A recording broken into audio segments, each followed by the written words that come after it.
کر لوگے تم کامیاب ہو جاؤ گے. سبحان اللہ سبحان اللہ. جن کے ساتھ لگ جاؤ گے دنیا میں بھی کامیاب رہو گے اور آخرت میں بھی کامیاب رہو گے. وہ صحابہ کی جماعت ہے اور صحابہ کی جماعت ایسی ہو گئی. آپ کو بتائیں آج ہم کھلم کھلا گناہ کرتے ہیں, کسی کا ڈر نہیں. ایک زمانہ تھا جب بزرگوں کا ڈر ہمارے دل میں رہا کرتا تھا, بڑوں کا ادب کیا کرتے تھے. ابھی دیکھنے کو ملا بڑی جسارت سے کسی نے کہا, اس کو کسی اور ڈھنگ سے بھی ہم کہہ سکتے تھے بڑے ادب کے انداز میں, لیکن کسی بھی چیز کو ہماری عادت ہو گئی ہے پیش کرتے ہیں تو تلخ اور ایسے انداز میں تاکہ لوگوں کو سن کر اچھا نہ لگے. میں آپ کو ایک بات کہوں, آپ کو میں ناشتہ کرنے کے لیے دوں گا, آپ بڑے محترم انداز میں بڑے ہی ادب کے انداز میں بیٹھ کر کے اور بہت خوش ہو کر کے ناشتہ کریں گے. لیکن وہی ناشتہ اگر میں کسی گندے پلیٹ میں سجا کر کے آپ کو دے دوں, کسی ایسی چیز میں سجا کر دے دوں جس سے آپ کو سخت نفرت ہو, تو یقیناً اس ناشتے کو آپ ٹھکرا دیں گے. چاہے اس کے اندر قیمتی چیزیں رکھی ہوئی ہوں, لیکن پھر بھی آپ ہاتھ نہیں لگائیں گے, ٹھکرا دیں گے. آپ کو میں بتا رہا ہوں اسی طریقے سے انسان کی زبان کی مثال ہے.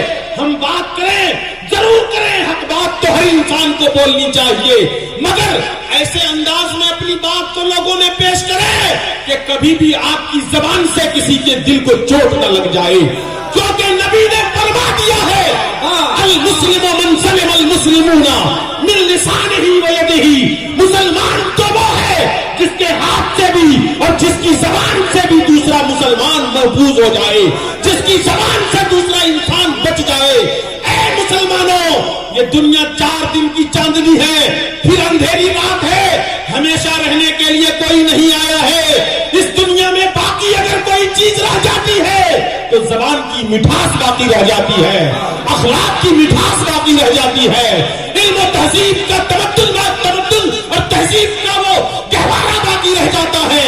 اس لیے میں آپ کو یہ پیغام دے کر جانا چاہتا ہوں, اس مدرسے کے جلسے میں آپ آئے ہیں, اپنے اخلاق کو مزین کرنے کی کوشش کریں, رسول پاک کی تعلیم سے اپنے آپ کو آراستہ و پیراستہ کرنے کی کوشش کریں, اور ہر وقت خدا کا خوف اپنے دل میں رکھیں. یہ سوچ کر کے اللہ کے نبی نے فرمایا ہے کہ کسی بھی مسلمان کو, چاہے وہ تم سے عمر میں چھوٹا ہو یا بڑا, کسی بھی مسلمان کو حقیر نہ سمجھنا, کمزور نہ سمجھنا. آج تو عالم یہ ہے کہ ہم ہر موقع پر تانا دیتے ہیں, ہم کسی سے کم ہیں کیا, ہم کسی سے پیچھے ہیں کیا. غوث اعظم رضی اللہ تعالیٰ عنہ اس کی توضیح فرماتے ہیں, ارشاد فرماتے ہیں کہ جو تم سے عمر میں چھوٹا ہو, جب اس کو دیکھو تو یہ سمجھا کرو کہ یہ مجھ سے چھوٹا ہے, گناہ اس نے مجھ سے کم کیا ہوگا, اس لیے یہ مجھ سے اچھا ہے, مجھ سے بہتر ہے. اور جب اپنے سے بڑا عمر میں دیکھو تو یہ سمجھو کہ یہ مجھ سے عمر میں بڑا ہے, یہ نیکیاں زیادہ کیا ہوا ہوگا, یہ اللہ کی عبادت زیادہ کر رکھا ہوگا, اس لیے یہ رتبے میں مجھ سے بہتر ہے. ہر وقت جب یہ تصور رکھو گے تو انسان کو تم اپنے سے بہتر سمجھو گے, اور جب انسان کو اپنے سے بہتر